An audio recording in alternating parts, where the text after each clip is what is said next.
E a obra de hoje aqui vai ser o meu tronquinho de suculentas. Pensando em fazer um canteirinho de suculentas, e aí eu achei esse tronco. E o meu pai trouxe pra fazer a fogueirinha de São João, né? Mas eu achei ele muito bonito pra ser queimado, então transformar em um jardim. O importante é colocar isso aqui é que o tronco não é furado, né? Essa parte aqui, pelo menos.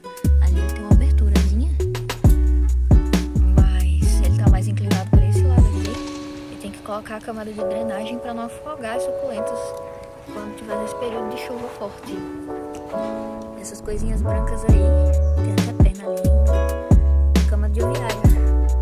Vou aproveitar aqui e criar a galinha, usar o cocô dela, que é um excelente adubo para suculentas.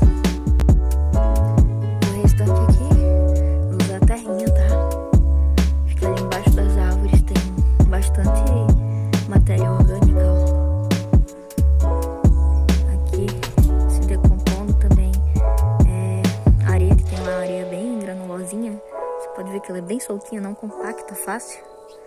E as suculentas adoram. Você vê que tem até suculenta nascendo aqui, ó. Naturalmente. Isso aqui é algum tipo de cedo.